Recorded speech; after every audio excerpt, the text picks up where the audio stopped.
Oh yeah, Roccat took one of my favorite gaming mice of all time and made it wireless. I've been waiting for this for a while, and it's so good.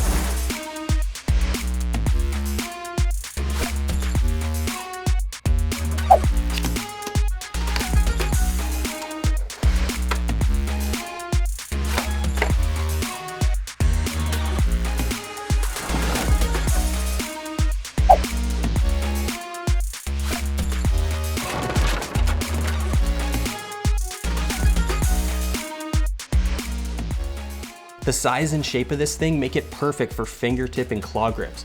I happen to be a fingertip and claw gripper. I'm kind of a hybrid, like in between the two of them, and I absolutely love the way this thing feels in my hand. Very comfortable, very natural feeling. But having said that, I don't really think it's the best for palm grips. I think there's other mice out there that are a little bit better for that grip style, but that's a personal preference thing and your mileage may vary. So the weight comes in around 80 grams, and these days in 2022, some people would actually say that's heavy. I personally don't really think it is. I think it's a nice middle ground weight. If anything, it's on the lighter side in my opinion. And the way this thing kind of glides around with the heat treated PTFE feet that they got on there, I don't really feel like they needed to make it any lighter than it is. The whole thing just kind of works. The build quality on here is among the best you're going to be able to get your hands on right now, as far as I'm concerned. This thing feels like it's reinforced with steel, despite the fact that it's only 80 grams and pretty light. It's that solid. Like it doesn't matter how much pressure I put on this thing. There's no flexibility, no bending, no creaking sounds or anything like that. And I think that makes it really good, not only as your main desktop gaming mouse, but also for something that you take with you on the go. If you want to throw it in your laptop bag, take it places, to the coffee shop, to school, to work, whatever you're doing, I think it's got you covered where you don't really have to worry about it banging around against other things and getting broken. They got the bionic shell on here. It's basically a honeycomb design, but it's covered with a layer of material on the outside to seal it up and provide some water and dust resistance. And it also adds diffusion for the RGB lighting underneath, and it creates this nice soft glowing effect on your desk. It looks really good, and it's one of the things that Roccat does really well. Their RGB lighting systems are probably one of the better looking ones out there.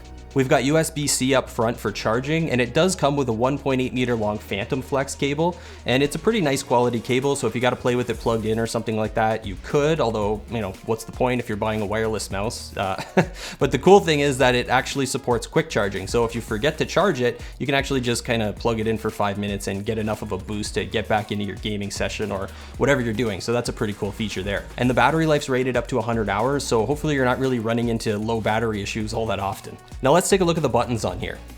We got the DPI cycle right there above the scroll wheel on top. Side buttons are nice and big and easy to find. There's nothing on the right side though, so sorry about that, my left-handed friends. And on the bottom, we got the power switch where you can set that to either 2.4 gigahertz wireless or Bluetooth. We have a profile cycle button down here too, and you can save up to 5 profiles in the onboard memory. Again, making it a great option as a travel mouse or just something that you might want to take with you and move between different systems, even within your house or whatever. The scroll wheel's wide and grippy. It doesn't have left or right button movement, but it does have straight down, which I guess is a pretty normal function, so no big deal there. Now onto the primary left and right buttons on here. These things are kind of long and narrow, and that's something that I'm pretty sure I mentioned when I reviewed the original Burst Pro, the wired version, back whenever that thing released. It's kind of deceiving when you look at it because it doesn't look like there's a lot of room for your fingers on here, but then in reality, when you go to actually game with the mouse, it's really not a big deal and you don't notice it. At least that's kind of my experience with it anyway. I've never missed a click because the buttons were too narrow or anything like that. The profile of the buttons though, the top surface of them, is awesome. Doesn't have too much of that weird concave shape that guides your fingers to the middle and doesn't really give you the option of where to put them on the mouse. It has the tiniest little bit of that, but it's so minor that it doesn't really force you into any weird grip position or anything like that, and I really like how it feels. It does seem to have the tiniest little bit of pre-travel here as well, but it's so kind of tight feeling that you don't really notice it. It's not like loose, it doesn't make any sounds or anything like that. It's not a mushy feel. So, I don't think it's actually a big deal. When I look at it really closely, I can tell when I press on the switches a little bit here, but other than that, it's not something that I noticed when I was actually using the mouse, and I guess that's what matters. And we got Roccat's Titan Optical switches on here with a crazy high 100 million click life cycle. Here's a quick sound test so you can hear what this thing sounds like.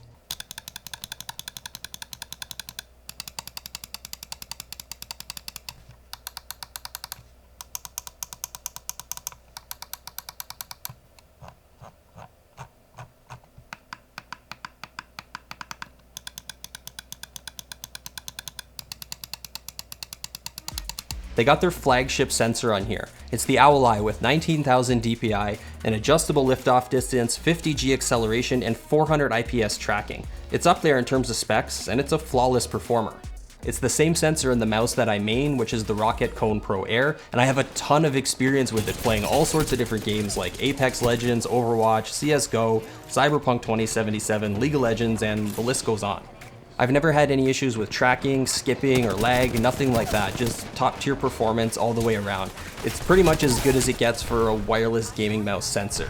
It consistently delivers top tier competitive esports level performance. You can jump into the Swarm software and do the usual gaming mouse sort of stuff like customize buttons. You can set the scroll and the double click speed, you can control the liftoff distance, and also play around with the lighting, obviously. I like to just set mine to the AMO setting and then let it do its own thing. That's like Rockat's AI powered lighting system where it'll do all these sorts of changes of the color and the speed and stuff on its own, so you don't have to worry about setting any of that. I was really impressed when I reviewed the original wired version of the Burst Pro, but this wireless Burst Pro Air just takes that to another level. It's just more of that same awesomeness, but without the wire, which is amazing. It's almost perfect as far as gaming mice go, and it's really hard to find anything negative to say about it. If I'm really looking though, and I absolutely had to pick something on here to tell Roccat to improve, I guess I would have to say it's give me some grippier material on the sides. Like, it's just plastic. It does have some texture there, so like it's not like it's bad or anything like that, but some rubbery material I think is probably the only thing they could do to this mouse to improve it. So there you go, Roccat. Give me some rubbery grip material on the sides and call it a day. You'll pretty much have a perfect gaming mouse on your hands. It's not the cheapest option for a gaming mouse that's out there on the market, that's for sure, but they absolutely killed it with the design and performance on this one, and that makes it a really easy 2 thumbs up, highly recommended from me. So I'm gonna put the purchasing links, the specs, the details, all that stuff for you down in the description. Check it out if you're interested. Give a thumbs up for the video because you thought it was good and you like the gaming mouse, and leave us a comment and tell us what you think about it. And we'll see you soon.